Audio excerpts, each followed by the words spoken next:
जोहार, नमस्कार। मैं सूरज कुमार आज फिर आप सबके बीच एक और नई वीडियो में। दोस्तों, 1 तारीख की घटना आप लोग देखें कि कैसे हमारे बीच अब दीपक दा नहीं रहे, लेकिन उनके एक्सीडेंट की जो घटना की खबर जो छापी गई वो निश्चित तौर पे 2 अखबारों में 2 तरह की खबरें छापी गई। एक अखबार ने ये छापा कि दीपक महतो बलियापुर जा रहे थे और उसके दरमियान उन्होंने गाछ में टक्कर मारी और उनकी मृत्यु हो गई। दूसरा अखबार ये छापता है कि उनको एक करेटा कार पीछे से टक्कर मारती है और वो जाके पेड़ से टकराते हैं। उसके बाद इलाज के दौरान उनकी मृत्यु हो जाती है। ऐसा ही खबर कल दिन भर सोशल मीडिया पे खूब चला। बहुत सारे लोगों ने कहा कि ये एक्सीडेंट नहीं, दुर्घटना नहीं, ये हत्या है। और भी बहुत सारे कयास लगाए जा रहे हैं कि आखिर ऐसा क्यों हो रहा है, एक एक करके ऐसे व्यक्तियों को क्यों चिन्हित किया जा रहा है। चलिए कुछ विस्तार पूर्वक आपको इतिहास और अभी और ये एक्सीडेंट से जुड़ी हुई कुछ बातें बताएंगे, जिसको सुनने के बाद आपको भी ये समझ में आ जाएगा कि सच में ये एक्सीडेंट दुर्घटना थी या फिर कुछ और। हम लोग कोई सीबीआई नहीं है, हम लोग कोई इंक्वायरी नहीं बैठाते, हम लोग कोई जांच नहीं करते, लेकिन हमारे तक जो चीज़ें पहुंचाई जाती हैं उन चीज़ों के आधार पे हम आपके समक्ष बहुत कुछ रखने का प्रयास करते हैं। और आप लोग भी अपनी प्रतिक्रिया लिख के बताइएगा कि आप लोग को क्या लगता है कि क्या हो सकता है। कौन थे दीपक महतो और क्यों वो जा रहे थे बलियापुर, मतलब गए थे बलियापुर और लौटते क्रम में ऐसा घटना घटा था। पूरी कहानी को समझाएंगे, तो विस्तार पूर्वक पूरे अंत तक इस वीडियो को देखिएगा। जो पहली बार देख रहे हैं चैनल को सब्सक्राइब करिए, फेसबुक पेज पे देख रहे हैं फॉलो करिए, हमारे चैनल को ज्वाइन करके हमें कंट्रीब्यूट करिए।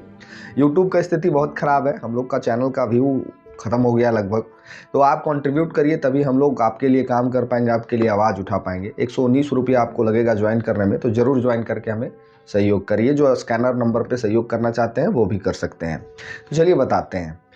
1 तारीख की रात की जो घटना घटी, दीपक महतो जेएलकेम के नेता थे और जेएलकेम के कोई ऐसे वैसे नेता नहीं थे। इनके डर से टाटा सिजुआ, जो सिजुआ में संचालित टाटा है, वो काफ़ी डरी सहमी रहती थी।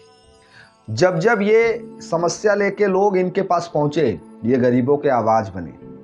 जब जब लोगों ने इनको शिकायत की कि हमारे साथ दिक्कत है, हमारे साथ कंपनी ठीक से काम नहीं कर रहा, हमारे साथ परेशानी कर रहा है, तब तक दीपक महतो टाटा के विरुद्ध जाके खड़े हो गए। डरे टुसू का प्रोग्राम चल रहा था और डरे टुसू के प्रोग्राम को समाप्त करके दीपक दा लौट रहे थे वापस, और इसी दरमियान उनका दुर्घटना हो जाता है और पेड़ के टकराने से उनकी मृत्यु हो जाती है। ऐसा खबर पेपर में छपा हुआ है, कुछ चीजें बता रहे हैं, समझिएगा इसको। पहला खबर छपता है कि पेड़ से टकराने से उनका स्कूटी डैमेज हो गया। दूसरा खबर भी इसी से मिला जुला है, लेकिन वो छापता है कि कोई करेटा गाड़ी थी जो पीछे से आके मारी। चलिए इससे पहले हम दीपक दा का कहानी आपको पूरा समझाएं, हम कुछ इतिहास के कहानी भी आपको समझाना चाहते हैं। आपको याद होगा अंगद नायक अब हम सबके बीच नहीं है। अंगद नायक भी काफ़ी लड़ाकू और काफ़ी हिम्मत वाले लड़के थे। जब टाइगर के साथ पुलिस ने बदतमीजी किया था, उनको पकड़ के अरेस्ट कर रहा था, तब अंगद नायक ने उनको पकड़ के उनको जाने नहीं दिया था। और जेएलकेम के काफ़ी जुझारू और काफ़ी होनहार और क्रांतिकारी व्यक्ति थे। उनके साथ भी रांची में कुछ ऐसा ही घटना घटा। एक ट्रक आया, स्कूटी वो चला रहे थे और ट्रक ने स्कूटी को मारा और उनकी मृत्यु हो गई।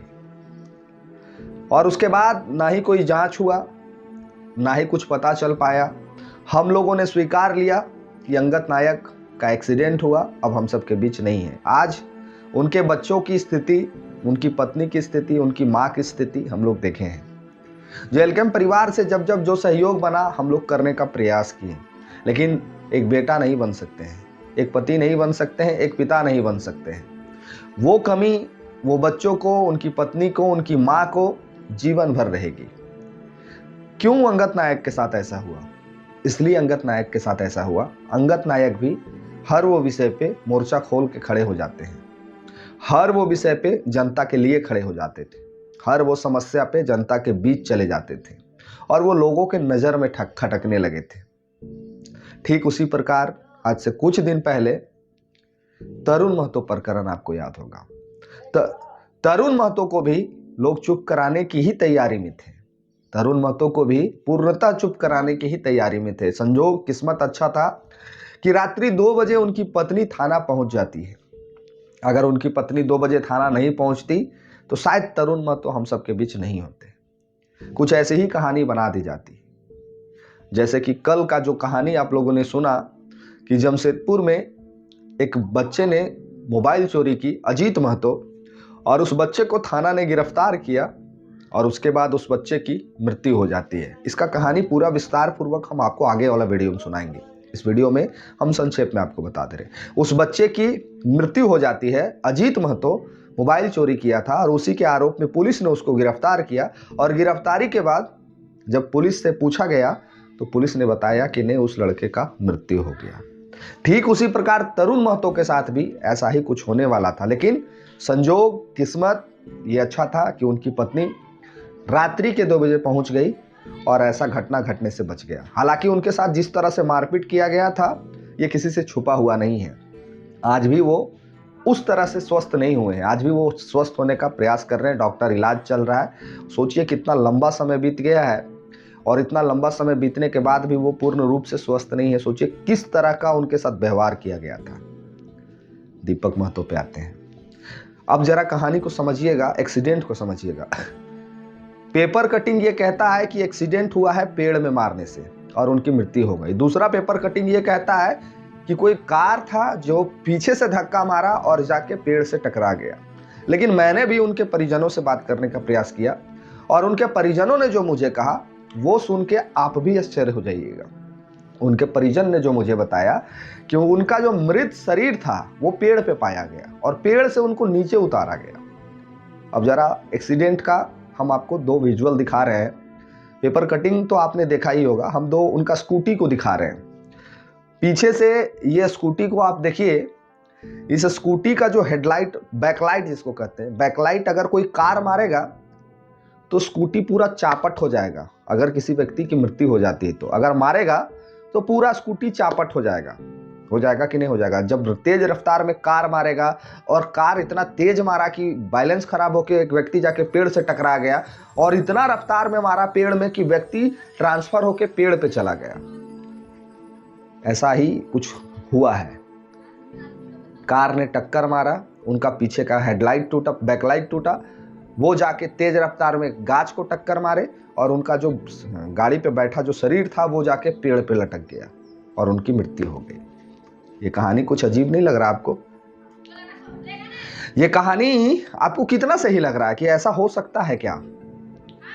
अगर सच में करेटा में बैठा व्यक्ति हमारे दीपक दा के गाड़ी को टक्कर मारा, वो गाड़ी बहुत रफ्तार में थी, वो गाड़ी आती और पूरे तरह से उस स्कूटी को इतना तेज रफ्तार में मारती कि वो आगे से चापट हो जाता, पूरे तरह से डैमेज कर जाता और उस गाड़ी का बैलेंस खराब हो जाता और आगे जाके वो गाड़ी पेड़ से टकराती। और जब पेड़ से टकराती तो निश्चित तौर पे जब पेड़ से टकराती तो आगे का जो हिस्सा है वो भी पूरी तरह से डैमेज हो जाता और आगे टकराने की वजह से उनका शरीर ऊपर उछल के गाछ पे चला जाता।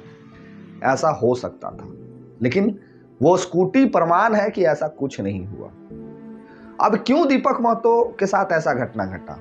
दीपक महतो के साथ इसलिए ऐसा घटा क्योंकि हमारे शहीदों के साथ भी ऐसा ही अन्याय हुआ था। हमारे निर्मल दा के साथ भी इसी तरह का घटना घटा, हमारे सुनील दा के साथ भी इसी तरह का घटना घटा, बिरसा मुंडा के साथ भी इसी तरह का घटना घटा, शहीद शक्तिनाथ महतो के साथ भी इसी तरह का घटना घटा। मतलब कहानी स्पष्ट है कि जो व्यक्ति कंपनियों के खिलाफ मोर्चा खोलेगा, जो व्यक्ति कंपनियों के खिलाफ आवाज उठाएगा, जो व्यक्ति अन्याय के खिलाफ लड़ेगा, उस व्यक्ति को एक्सीडेंट और भी अन्य तरह की कहानियां प्रस्तुत करके उसको मौन कर दी जाएगी। अब ये घटना है या फिर हत्या है, इसकी जांच होनी चाहिए, क्योंकि जिस तरह से पेपर कटिंग में छपा है खबर और स्कूटी जो बता रहा है और वहां के लोग जो बता रहे हैं, ये बिल्कुल भी मैच नहीं कर रहा। हम एक आम इंसान, हमें उतनी ज्ञान, नॉलेज, बुद्धि नहीं, उसके बाद भी ये तमाम चीज़ें हम लोगों को समझ में आ रही हैं। तो पुलिस प्रशासन को तो एक चीज़ बारीकी से जांच करके उन तमाम लोगों को गिरफ्तार करना चाहिए। सबसे पहला चीज़ कि वो करेटा में बैठे लोगों की गिरफ्तारी हुई या नहीं हुई, ये अभी तक प्रकाश में नहीं है। तो अगर करेटा ने टक्कर मारा है तो उसमें बैठे लोगों का गिरफ्तारी होना चाहिए, उससे पूछताछ होनी चाहिए कि क्या तुमने सच में मारा है या तुम भी झूठ मूठ का कहानी प्रस्तुत कर रहे हो। और हर वो तरह का जांच होना चाहिए जिससे ये स्पष्ट हो सके कि दीपक दा के साथ में जो हुआ वो कोई घटना नहीं था, वो सोची समझी साजिश थी। ये जांच में क्लियर हो पाएगा। हम लोग आरोप नहीं लगा रहे हैं, हम लोग जो दिख रहा है उस पर बात कर रहे हैं। स्कूटी के आधार पे बात कर रहे हैं, पेपर कटिंग के आधार पे बात कर रहे हैं, और वहाँ के जो उनके परिजन हैं उनके आधार पे बात कर रहे हैं। और ये कोई पहली और ये कोई अंतिम घटना नहीं है दोस्तों, ये कोई पहली और ये कोई अंतिम घटना नहीं है। कल अंगद दा हम सबको छोड़ के चले गए, आज दीपक दा चले गए, कल और भी बहुत हैं जो लोगों के बीच रहते हैं, लोगों के लिए आवाज़ उठाते हैं, लोगों के लिए लड़ते हैं, लोगों के लिए हमेशा तत्पर रहते हैं। आपको याद होगा टाइगर का वो स्टेटमेंट कि उनके लिए भी शूटर मंगाया गया था, याद है ना? भूल गए? टाइगर के लिए भी शूटर मंगाया गया था। ऐसा टाइगर ने खुद मंचों से कहा कि हमारे लिए भी शूटर मंगाया गया था, लेकिन हम और वो शूटर हमें क्या लगा, कैसे लगा, ये कहानी आप उनके वीडियो में जाके सुन सकते हैं। तो सुरक्षित रहना होगा साथियों को, आप जेएलकेएम के तमाम योद्धाओं को सुरक्षित रहना होगा, अन्यथा एक एक करके अगर इस तरह से हम अंगद नायक को खोएंगे, दीपक महतो को खोएंगे, तरुण महतो को खोने के आधार पे पहुंच गए थे, और अन्य साथी को अगर हम एक एक करके खोते रहेंगे तो हमारा झारखंड परिवर्तन का सपना सपना ही रह जाएगा। आपको जीवित रहना होगा, संघर्ष में रहना होगा, तभी आप कुछ बेहतर कर पाएंगे। और ये तभी संभव है जब आप अपने लोगों के बीच रहिएगा। आप अपने किसी भी प्रोग्राम में जाते हैं, किसी भी तरह का आयोजन में जाते हैं, किसी भी तरह का फंक्शन में जाते हैं, अपने साथ अपने लोगों को जरूर रखिए। अंगद नायक ने भी वही गलती किया था जो दीपक दा ने किया। अंगद नायक भी अकेले स्कूटी पे जा रहे थे और दीपक दा भी अकेले स्कूटी पे थे। तो आप अगर जनप्रतिनिधि हैं, आप अगर किसी आंदोलन का नेतृत्व करते हैं, आप किसी फैक्ट्री, किसी कंपनी के आंख का कांटा बनते हैं, तो आप ये बात को मान लीजिए कि आपके ऊपर नज़र 24 घंटा किसी न किसी व्यक्ति का है, और आपको सुरक्षित रहना होगा। आपको हमेशा इस बात का ख्याल रखना होगा कि हम अपने लिए नहीं, अपने लोगों के लिए जी रहे हैं। वर्तमान की स्थिति में बिहारी महतो का भी नाम इसी लिस्ट में आ जाएगा। बिहारी महतो ने जिस तरह से लोगों का, कंपनियों का, वहाँ के CCL का, BCCL का, अन्य कंपनियों का दांत खट्टा करके रखा है कि ऐसी घटनाएं उनके साथ भी घट सकती है। तो बिहारी महतो को भी कहेंगे कि इस बात का आप भी ख्याल रखिए, अपने साथ सुरक्षा का इंतजाम रखिए, और वो हर नाम जो जनता के लिए समर्पित है, वो हर व्यक्ति जो जनता के लिए लड़ाई लड़ रहे हैं, किसी भी पार्टी के किसी भी लोग जो जनता के बीच रहते हैं, उनको अपनी सुरक्षा का इंतजाम करना चाहिए। आप एग्रेसिव होके लड़ाई तो लड़ सकते हैं, आप एग्रेसिव होके हल्ला तो कर सकते हैं, लेकिन एग्रेसिव होके किसी जंग को नहीं जीत सकते हैं। तो अपनी सुरक्षा का इंतजाम आपको करना होगा। आप अगर जीवित रहिएगा तो ही आंदोलन कर पाइएगा, तो ही लोगों के लिए लड़ पाइएगा, और तो ही परिवर्तन कर पाइएगा। आप अगर जीवित ही नहीं रहिएगा तो कुछ नहीं हो पाएगा। इसलिए मेरे जेएलकेएम के तमाम साथियों से आग्रह है, निवेदन है कि आप अपनी सुरक्षा का ख्याल खुद रखिए, अपने लोगों को अपने साथ रखिए। ऐसी घटनाएं ना घटे आगे से, इसके लिए पुलिस को भी कार्रवाई करनी चाहिए। ऐसी घटनाएं कोई अंजाम तक फिर से ना पहुंचा पाए, इसके लिए निष्पक्ष रूप से पुलिस प्रशासन को जांच करनी चाहिए, और दूध का दूध, पानी का पानी करना चाहिए। साफ साफ ये दिखता है कि ये एक्सीडेंट नहीं है, इसे एक्सीडेंट बनाया गया है। तो पुलिस प्रशासन से भी आग्रह होगा, निवेदन होगा, विनती होगा कि आप इस पूरे प्रकरण को निष्पक्ष होकर जांच करें, और दोषी अगर कोई है उसे कड़ी से कड़ी सजा दें। ऐसे व्यक्तियों को जब तक सजा नहीं मिलेगा तब तक अंगद नायक, दीपक महतो, तरुण महतो हर वो लड़का बनते रहेगा जो दूसरों का आवाज़ बनता है। ऐसे व्यक्तियों का मनोबल अगर नहीं तोड़ा गया तो झारखंड में कंपनियों का मनोबल कभी नहीं टूटेगा। ऐसे व्यक्तियों का अगर मनोबल नहीं तोड़ा गया तो फिर कोई धरना प्रदर्शन करने का हिम्मत नहीं करेगा, कोई आंदोलन करने का हिम्मत नहीं करेगा, कोई प्रोटेस्ट करने का हिम्मत नहीं करेगा। और आप झारखंड वासी और जो हमें देखते हैं उन तमाम साथियों से भी आग्रह है, निवेदन है कि अपनी सुरक्षा का ख्याल रखिए, क्योंकि विपत्ति आपत्ति कभी भी किसी भी सूरत में आपके बीच आ सकती है। अपनी सुरक्षा का ख्याल रखिए। अपने लोगों के लिए अगर आप जीते हैं तो उनसे समर्थन मांगिए, कहीं आप जाते हैं तो उनको समर्थन में ले के साथ में चलिए, अकेले कहीं मत जाइए। अन्यथा इस तरह की घटनाएं घटती रहेंगी। आप इस वीडियो को शेयर करके दीपक दा के लिए आवाज़ बनिए, दीपक दा को इंसाफ मिले, इसलिए इस वीडियो को शेयर करिए, ज़्यादा से ज़्यादा लोगों तक शेयर करिए और इस आवाज़ को बुलंद करिए कि दीपक दा के प्रकरण में जो भी वो दोषी है उसको कड़ी से कड़ी सज़ा मिले, निष्पक्ष रूप से जांच हो सके और उन दोषियों को कड़ी से कड़ी सज़ा मिल सके और इंसाफ मिल सके उस परिवार को। रही बात मुआवजे की, तो मुआवजा मैंने पहले ही कहा है वीडियो में कि 2 लाख एक मिडिल क्लास फैमिली का मुआवजा होता है।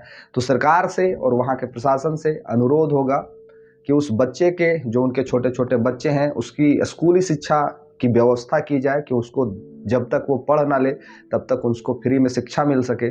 उनके पत्नी के लिए पेंशन की व्यवस्था की जाए या 4th ग्रेड की नौकरी की व्यवस्था की जाए और धनराशि आप जो दीजिएगा वो तो ख़त्म हो जाएगा, लेकिन उनके बच्चों की पढ़ाई और उनकी पत्नी के रोजगार की अगर आप व्यवस्था कर देते हैं तो उनका पति का कमी तो दूर नहीं होगा, उनके पिता का कमी तो दूर नहीं होगा, लेकिन उनके जीवन में कुछ देर के लिए जब पैसे का आवागमन बढ़ेगा तो शायद वो ठीक से अपने जीवन को जी पाएंगे।